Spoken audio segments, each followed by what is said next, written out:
Okay, naisip nyo na ba kung paano ba talaga nagiging perpekto ang isang bagay na malaya? Lalo na 'di ba kung ang pinag-uusapan natin ay ang malayang kalooban ng mga anghel. Tara, subukan nating sagutin ang isa sa pinakamalalalim na tanong sa teolohiya. So eto yung tanong, ano nga ba ang kailangan para maging ganap, maging buo, ang kalooban ng isang celestial na nilalang? Alam nyo, hindi to simpleng tanong. Kasi yung sagot dito, hinuhubog niya yung buong pagkakaintindi natin sa kung ano ang katarungan at pag-ibig sa buong sansinukob. Pero para mahanap natin yung sagot, kailangan muna nating bumalik sa simula, sa isang matinding tagdududa na sumubok sa mismong katangian ng Diyos. At dito mismo nagsimula yung buong alitan. Sa isang banda, yung salita ng Diyos, kayang sundin ang mga utos ko. Sa kabilang banda, yung akusasyon ng isang napakataas na anghel ni Helel, imposible yung mga utos na yan. Isipin nyo na lang yung bigat nun, isang direktang pagkontra sa sinasabi mismo ng mailalang. Grabe no, yung akusasyon ni Helel parang nagtanim siya ng lason ng isang binhi ng pagdududa sa isipan ng ibang mga anghel. Ang argumento niya, kung hindi pala makatwiran yung utos, yung parusa para sa paglabag, hindi yun katarungan, kalupitan yun. At dito na nabuo yung critical na tanong tungkol sa kung sino ba talaga ang Diyos. Kaya yung tanong na yan, kailangan masagot. Pero heto yung catch, hindi pwedeng daanin sa puwersa. Kailangan ng patunay na hindi matitinag. Bakit? Kasi ang tunay na malayang kalooban, hindi yan pinipilit, kusang loob yan na pumipili. At para mangyari yon, kailangan itong makita ang buo at walang dudang katotohanan. At yung unang bahagi ng patunay na yan, isang pangyayari na yumanig sa buong sansinukob, ang krus. So ang krus pala, hindi lang yan tungkol sa kaligtasan natin. Ito rin yung direktang sagot doon sa paratang ni Helel. Una, pinakita nito kung gaano kalaki ang pag-ibig ng Diyos. At pangalawa, at ito yung mahalaga para sa kwento natin, pinatunayan din nito na yung mga utos niya. Totoo at kayang-kayang sundin. So, malinaw ang punto dito. Isang nilalang, bagamat banal, bagamat Diyos, ang nagpakita sa anyong tao na hindi imposible ang pagsunod. Siya mismo ang naging buhay na ebidensya. Tapos ang kaso, di ba? Well, hindi pa pala. Kasi may isa pang tanong na lumabas. Oo, nagawa ng anak.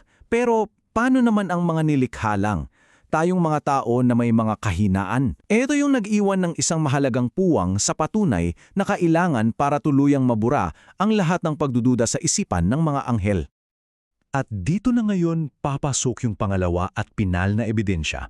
At ang galing kasi manggagaling ito sa pinakahindi mo aakalaying mga saksi, sa sangkatauhan.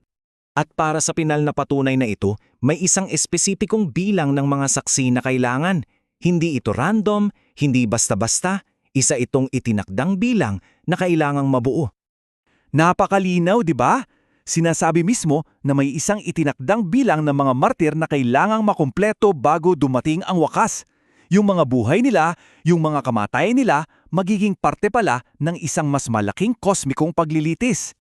Yung sukdulang sakripisyo nila ang magiging hindi maikakailang testimonya na mali si Helel. Yung kamatayan nila, yon ang magiging pinakamalakas na argumento na totoo ang mga utos ng Diyos. Sila, bilang mga nilikha, ang magpapatunay para sa lahat. Okay, ngayon, pagkabit-kabitin na natin ang lahat ng ito, tingnan natin kung paano ang sakripisyo ng tao ay nagiging daan para sa pagiging perpekto ng kalooban ng mga anghel.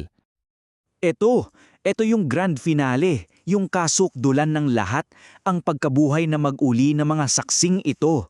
Ito yung pinal na ebidensya na ihaharap sa buong sansinukob, isang patunay na wawasak sa lahat ng natitirang pagdududa. Tingnan nyo yung proseso, napaka-logical, di ba?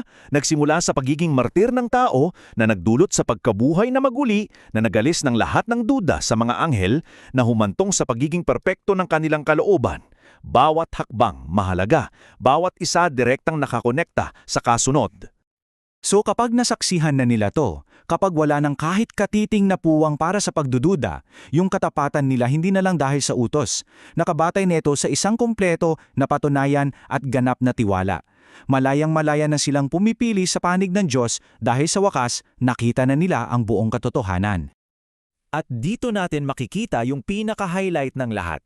Ang kalooban ng mga anghel ay nagiging ganap hindi dahil inalisan sila ng kalayaang pumili, kundi dahil inalis na ang lahat ng pagdududa na pwedeng magdala sa maling pagpili. Ang ganap na kaalaman sa katotohanan ang siyang nagpapalaya at nagpeperfekto sa kanila. At dito tayo magtatapos sa isang panghuli at napakalalim na tanong. Yung mga pagsubok pala ng sangkatauhan, yung mga sakripisyo natin, yung katapatan natin, maaaring may mahalagang papel pala ang lahat ng yan sa pagpertekto mismo ng kalangitan. Isang ideya na nagpapakita kung gaano kamisteryoso at kung gaano talaga tayo lahat magkakaugnay sa buong sansinukop.